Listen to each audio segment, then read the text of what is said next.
Histoire d'en dire plus.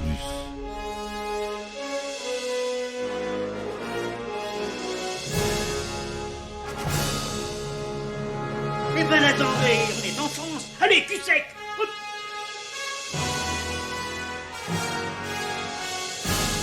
Personne ne veut le croire et pourtant c'est vrai, ils existent, ils sont là, Tarnatata. Glow. Il faut qu'on pète.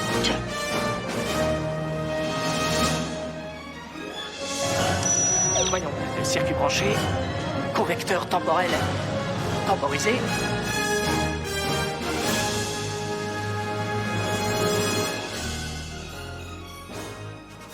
Bonjour, bienvenue sur Histoire d'en dire plus. J'espère que vous allez bien. Aujourd'hui, on reste sur la saga Alien. Et vous vous doutez bien, j'ai fait le 1, le 2. On va faire Alien 3. Et c'est le grand réalisateur David Fincher qui se colle cette fois-ci aux manettes. Un film sorti en 1992. Alien 3 qui est typographié Alien au cube, avec le 3 en petit. Donc qui est un film de science-fiction horrifique, américain évidemment, avec au scénario Larry Ferguson, David Giller, Walter Hill. La musique, on retrouve Elliot Goldenthal. Comme acteur principal, on retrouve notre cher Sigourney Weaver, Charles Dutton, Charles Dance, Lance Henriksen et Pete Postwaite. C'est produit par la 20th Century Fox et la Brandywine Production.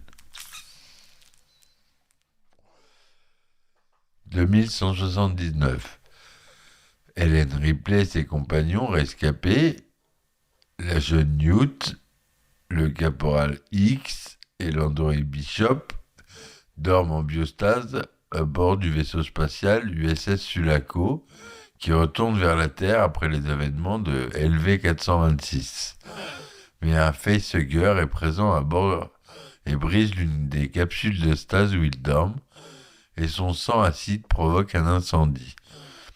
L'ordinateur de bord du USS Sulaco éjecte alors les cryotubes des 4 passagers dans une capsule de sauvetage EEV. La capsule s'écrase peu après sur Fiorina Fury 161, une planète prison où se trouve une colonie minière pénitentiaire. La capsule est récupérée par les membres de la colonie, mais seul Ripley a survécu au crash. Examiné par un médecin, le docteur Clemens, celui-ci pense qu'elle pourra s'en sortir. Le superviseur de la prison, Andrews, et son adjoint Aaron expliquent ensuite la situation aux prisonniers, leur assurant que la survivante, pour laquelle elle constitue une tentation, sera prochainement évacuée. Peu de temps après, Ripley est réveillé par Clemens, qui lui apprend la mort de ses compagnons. Ripley souhaite voir les restes de la capsule EEV et une fois sur place, observe une marque d'acide sur le cryotube de Newt. Elle demande alors à Clemens de pratiquer une autopsie sur le cadavre de la fillette, en prétextant un risque de choléra. Clemens, d'abord suspicieux, accepte cependant, mais l'autopsie ne donne rien. À la demande de Ripley, les corps de Newt et X sont incinérés dans le haut fourneau de la fonderie. Au même moment, le chien d'un des prisonniers présent lors de la récupération de l'EEV est pris de convulsions avant qu'un xénomorphe ne jaillisse de son corps. Jusqu'à son évacuation, Ripley est contrainte de cohabiter avec les détenus. Dylan, leur chef et leur mentor autoproclamé, lui explique qu'ils peuvent encore, pour le moment, tolérer sa présence. Ripley discute ensuite avec Clemens, qui lui raconte l'historique de la station. Fury 161. La planète où elle a échoué. Elle est l'hôte d'un ancien pénitencier minier qui abritait autrefois 5000 détenus, chiffre réduit désormais à 25. Ces derniers, devenus les gardiens des lieux, entretiennent désormais le haut fourneau de l'installation. À la fermeture de la fonderie, les derniers détenus ont décidé de rester et se créer une nouvelle religion. Cependant, Clemens élude toutes les questions concernant son propre passé, Ripley faisant de même, ils deviennent finalement intimes. Le lendemain, un détenu est tué dans une bouche d'aération. Arrivé sur place, Clemens est intégré par une marque d'acide similaire à celle trouvée sur la navette EEV. Il partage cette information avec Ripley, qui décide de se reconnecter, ce qui reste de l'androïde Bishop, dont le corps avait été jeté aux ordures. Après avoir échappé d'une agression de plusieurs détenus grâce à l'intervention de Dillon, Ripley active Bishop. Elle lui demande d'analyser l'enregistreur de vol de l'EEV et l'androïde lui confirme qu'un incendie est à l'origine de l'éjection du l'EEV du Sulaco, mais également qu'un alien se trouvait à bord et que la compagnie Weyland-Yutani en a eu connaissance. Bishop, souffrant, demande ensuite à Ripley de le déconnecter. Dans l'intervalle, l'alien attaque un groupe de 3 prisonniers isolés et en massacre 2. Le survivant, Golik, raconte alors ce qu'il a vu. Ripley confirme ses dires, finissant par dévoiler à Andrews et à Aaron son histoire. Mais ces derniers refusent de la croire. Andrews lui rétorquant que de toute façon, la station ne possède pas d'armes. Il met ensuite Ripley en quarantaine à l'infirmerie en attendant l'arrivée de la navette censée la récupérer. Par la suite, Clémence finit par se livrer à Ripley, ancien médecin urgentiste sur Terre. Il provoque un jour la mort accidentelle de 11 patients en se trompant dans le dosage des piqûres à la suite d'une longue garde ininterrompue. Emprisonné sur Fury 161 avec les autres détenus, il décida de rester avec eux, n'ayant nulle part où aller. Peu après, et alors qu'il soigne une Ripley mystérieusement affaiblie, l'alien surgit et tue Clemens, mais épargne étrangement Ripley en s'approchant de cette dernière. Courant prévenir les autres, Ripley rejoint les prisonniers réunis par Andrews, mais ce dernier fut finalement brutalement emporté à son tour par la créature aux yeux de tous. Sans armes pour se défendre dans une station délabrée, les survivants imaginent emprisonner l'alien en l'acculant dans un local destiné aux déchets nucléaires, le chassant à l'aide d'un produit hautement explosif, le quinitricétylène. Mais alors que les prisonniers répandent le produit dans les couloirs, l'alien s'en prend à l'un d'entre eux, qui finit par lâcher sa torche au sol, faisant s'enflammer le produit. Un ouragan de ce feu se déclenche alors et décime une dizaine de prisonniers, pris alors à leur propre piège. Ripley, qui ressent de plus en plus de douleur suspecte, utilise le dispositif d'imagerie médicale de la capsule EEV. Aidée d'Aaron, elle découvre alors qu'elle est porteuse d'un embryon de reine alien, ce qui la condamne de facto à mort. Ripley cite ensuite Aaron pour communiquer à la compagnie Weyland-Yutani que toute la planète est contaminée afin qu'ils ne puissent pas récupérer l'alien. Mais l'homme refuse car il est un père de famille et souhaite être rapatrié. Ripley alors décide d'aller trouver l'alien pour en finir, mais le monstre refuse encore une fois de la tuer. Ripley demande alors à Dillon de l'achever, et ce dernier décide de rien en faire car il estime que Ripley reste leur dernière chance de salut. Il lui promet toutefois de la tuer une fois leur ennemi anéanti. Les survivants se réunissent à la fonderie et Dillon déclare qu'il faut venger leurs camarades, mais les autres ont peur et préfèrent attendre la navette de sauvetage, comme le suggère Aaron. Ripley leur rétorque que pour la compagnie, leur vie ne valent rien et que seul l'alien compte. Dillon a dans l'idée d'attirer la bête dans le creuset de la fonderie afin de l'y noyer dans du plomb en fusion, en servant eux-mêmes d'appât. Ils souhaitent que tous se battent comme des hommes plutôt que de subir les événements. Remotivés, les prisonniers acceptent finalement le plan suicidaire, mais Aaron refuse de se joindre à eux. Débutent alors plusieurs courses-poursuites dans les couloirs de la fonderie afin d'amener l'alien jusqu'au creuset. Ce cri entraîne la mort de la plupart des prisonniers. À l'issue de la manœuvre, seul reste encore en vie le détenu Morse, Ripley et Dillon, qui finit lui-même par se sacrifier afin de retenir l'alien dans le creuset. Morse peut alors déclencher la coulée de plomb sur elle. Cependant, le monstre parvient à s'extraire de la matière en fusion et poursuit Ripley.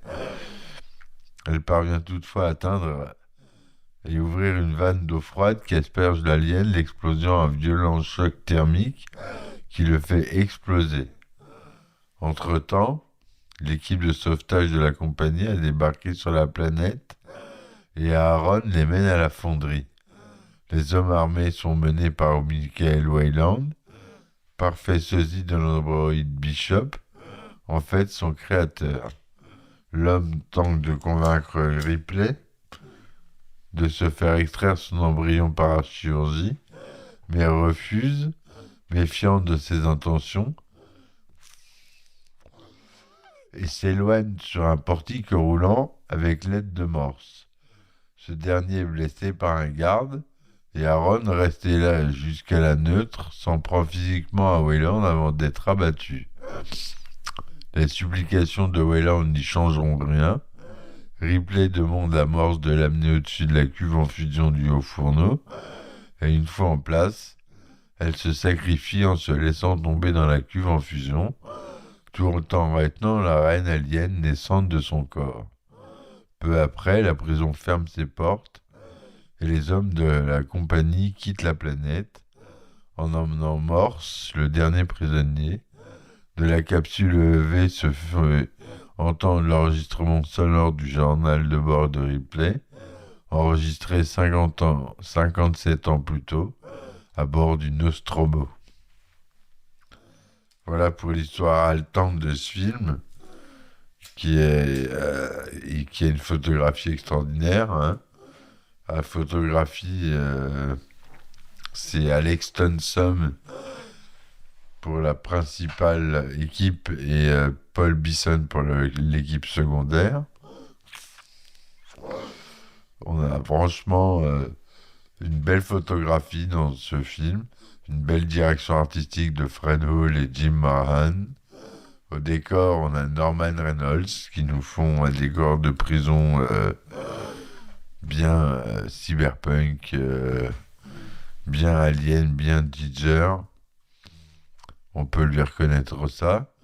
Le budget du film est d'environ 50 millions de dollars. Il faut savoir que Sigourney Weaver est coproductrice du film.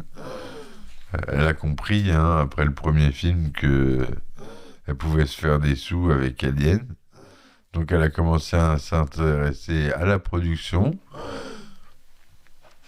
Donc c'est Sigourney Weaver qui est coproductrice.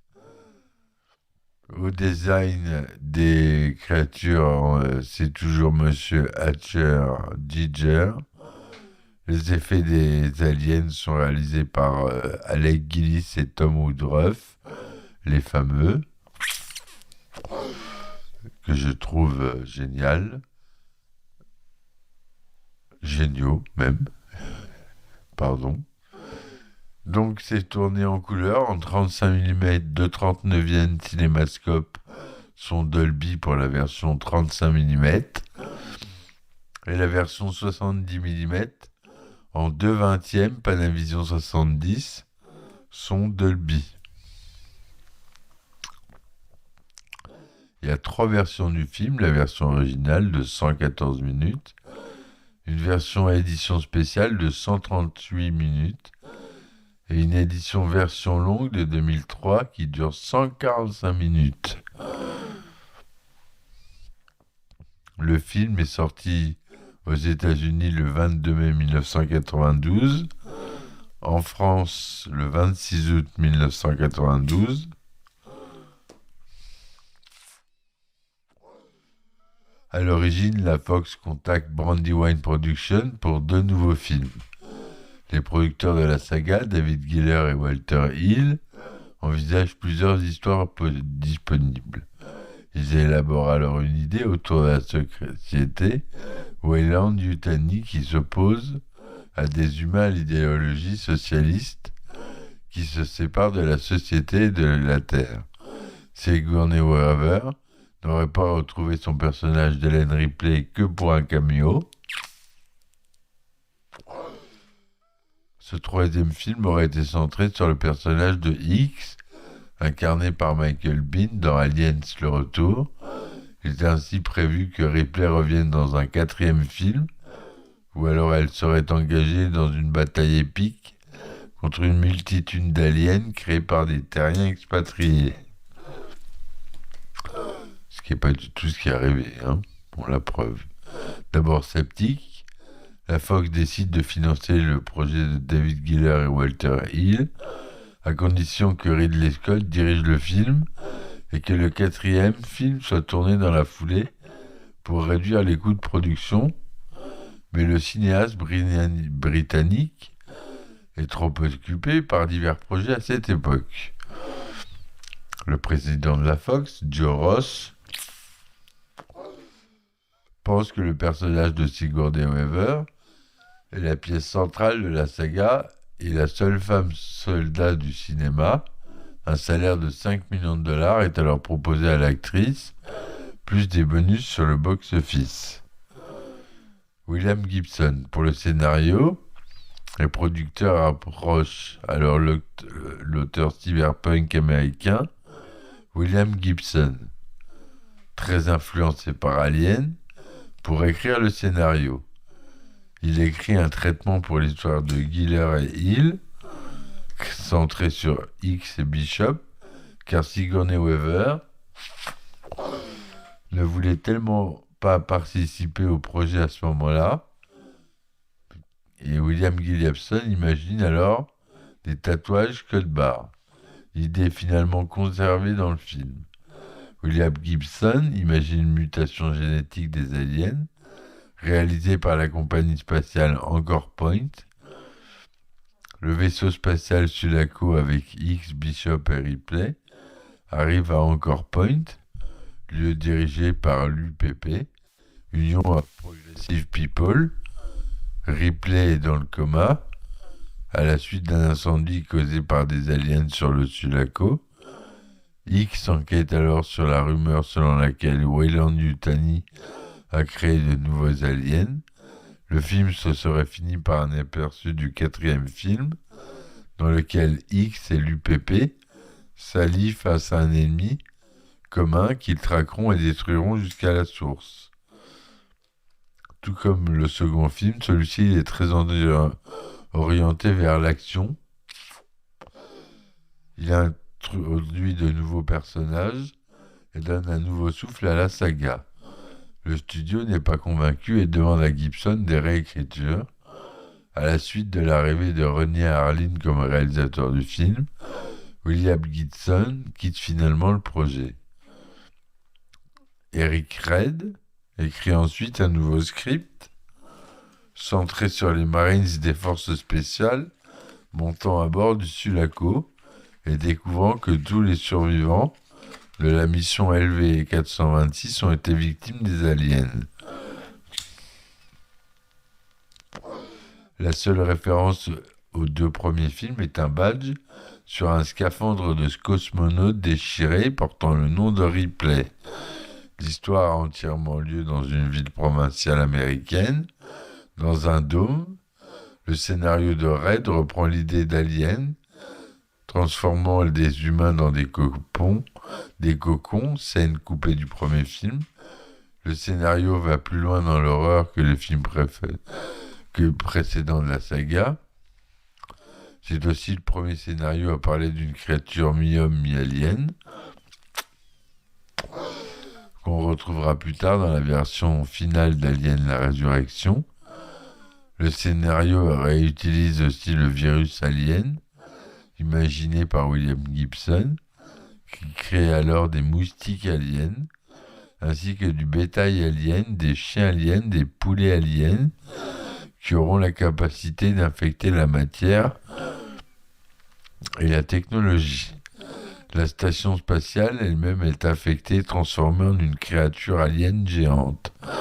Après avoir lu le scénario d'Eric Red, Renny Harlin quitte le projet pour réaliser 58 minutes pour vivre, ce qu'il a eu bien raison de faire. Eric Red est alors renvoyé. Donc ça ne sera pas lui le scénariste. La planète prison de David Towie. David Towie écrit ensuite un autre script autour d'une planète prison utilisée par la division de guerre biologique de Weyland-Yutani. David Towie introduit également plusieurs types d'aliens: Rogue Alien, Spike Alien, Alien Caméléon. L'arrivée de Vincent Ward comme réalisateur du film marque l'abandon du script de David Towie.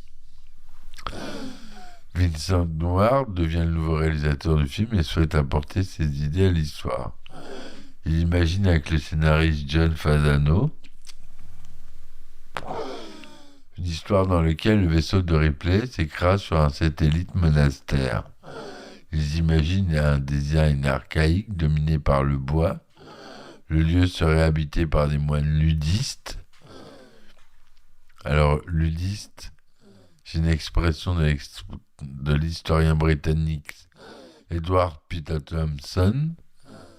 C'est un violent conflit social qui, en Angleterre, des années 1811-1811, a opposé des artisans, tondeurs et tricoteurs sur les métiers à bras du West Riding. C'est ce qui a mené à ces moines. L'histoire commence par un moine qui croit voir une étoile. C'est la capsule de secours de Ripley. Il croit d'abord que c'est un bon présage, mais l'arrivée de Ripley et l'impression croissante de la présence d'un alien fait s'écrouler la vie des moines. Ils pensent que la créature est un signe religieux venu punir le délit. De plus, la présence d'une femme dans le monastère accroît la tentation sexuelle. Ils enferment alors Ripley et ignorent ses conseils concernant la réécriture. Finalement, Vincent Ward quitte le projet comme réalisateur. De nombreux journalistes pensent que le projet de Ward était excellent. L'ancien journaliste du Time, David Hughes, inclut le script de Ward dans son livre The Greatest Science Movies Never Made, les plus grands films de science-fiction jamais tournés.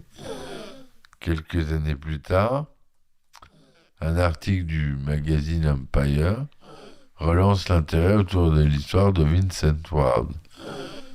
Certaines des idées de Vincent Ward sont conservées par David Giler et Walter Hill, qui ont finalement le dernier mot.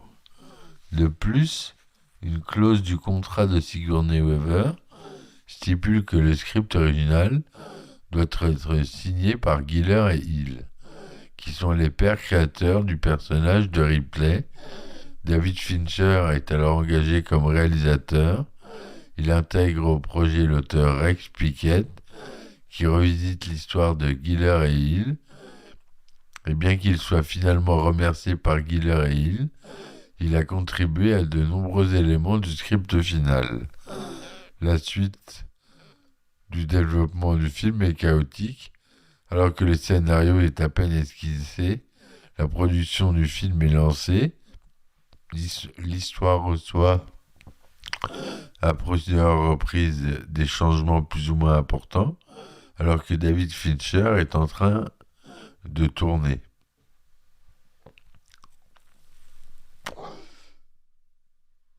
Michael Biehn, qui jouait le caporal Dwayne Hicks dans Aliens le Retour, avait menacé de poursuivre en justice les producteurs d'Alien 3, car ces derniers voulaient utiliser son corps avec le torse explosé par la sortie d'un alien.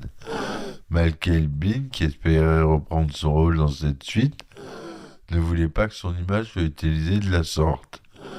Finalement, l'utilisation brève d'une photographie de son personnage lui permit d'être payé autant que pour le second film. Voilà, donc il a eu ses sous.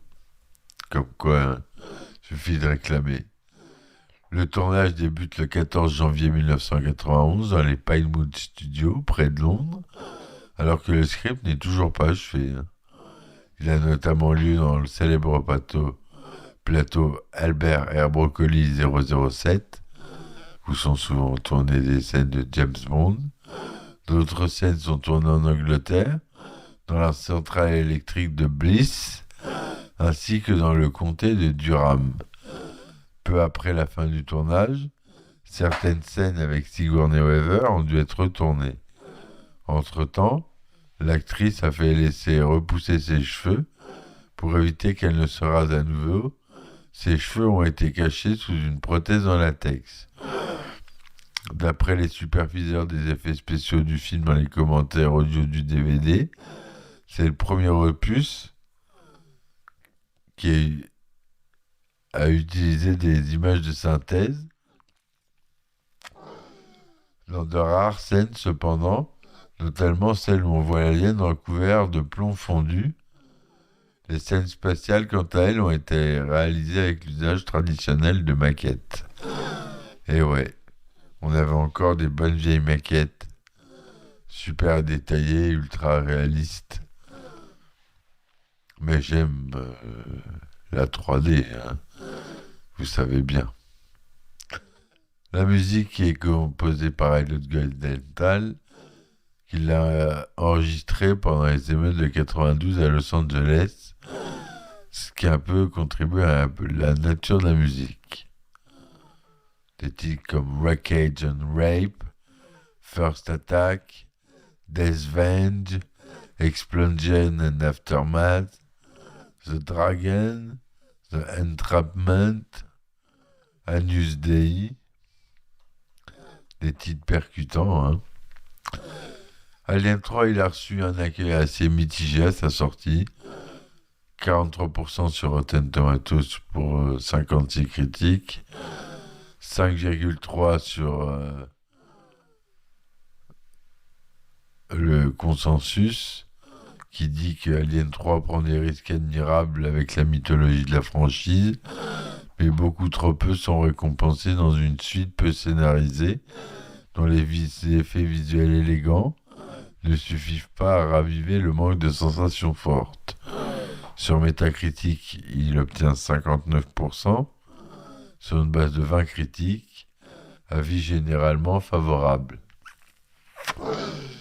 James Cameron, réalisateur et co-scénariste du précédent opus, Aliens le Retour, dont j'ai fait le podcast précédemment, c'est l'épisode précédent, en a voulu personnellement à David Fincher d'avoir détruit la relation complexe des personnages de Ripley, Hicks et Newt qu'il avait établie à la fin de son film. Il exprimera d'ailleurs publiquement sa déception concernant Alien 3 avant de s'excuser en apprenant les conditions du tournage auxquelles fut soumis Fincher. Le film a connu un certain succès commercial, apportant 159 814 000 $ au box-office mondial, dont 55 millions en Amérique du Nord, pour un budget de 50 millions. Donc il est rentré dans ses frais. Il a fait 2 fois et demi son budget. Donc ils sont rentrés dans leurs frais. C'est pour ça qu'il y a eu un 4 d'ailleurs. Hein. Il y a eu la récompense du Motion Picture Sound Editors du meilleur montage sonore pour les doublages. Il a été nominé pour meilleur film de science-fiction, meilleure actrice pour Sigourney Weaver, meilleure réalisation pour David Fincher.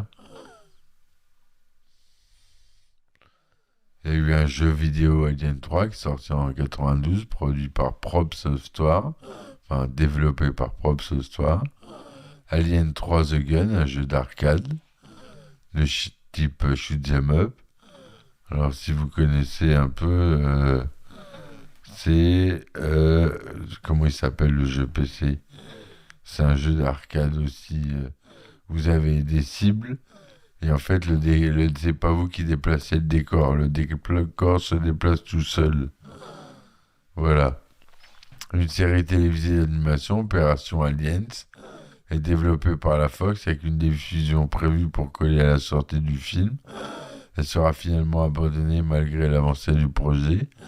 Si aucune image officielle est diffusée, certaines paraissent officieusement sur Internet.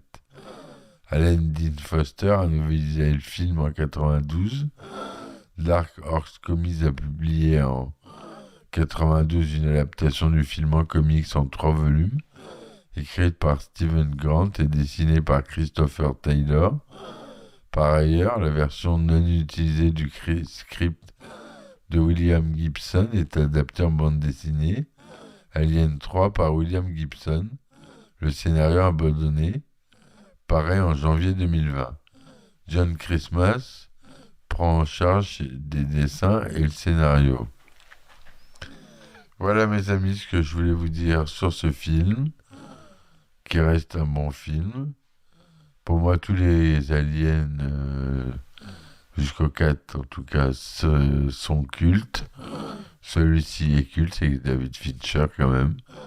On a le droit à Ridley Scott pour l'instant, James Cameron, et là on attaque Fincher, et le prochain c'est Monsieur Jeunet, qui est pas non plus un inconnu, mais qui est même un de nos chers compatriotes français, qu'on verra dans un nouvel épisode que je vous invite à bientôt écouter et à vous abonner.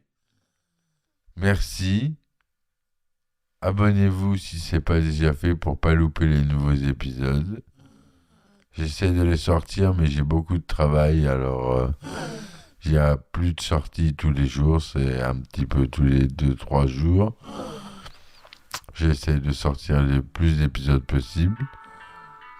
Excusez-moi, mon téléphone me fait des misères, j'avais pas mis en silencieux, c'est de ma faute. À bientôt. Bonne soirée. Si vous voulez me soutenir, vous pouvez sur les plateformes comme Tipeee, Patreon. Vous avez les liens dans la description du podcast. Je vous dis à très vite. Ciao, ciao. Merci. Histoire d'en dire plus.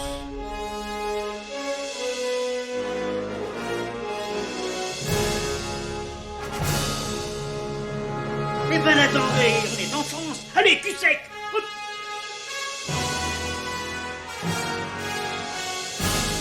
Personne ne veut le croire et pourtant c'est vrai, ils existent, ils sont là, Tarnatata. Le glow. Il faut qu'on pète.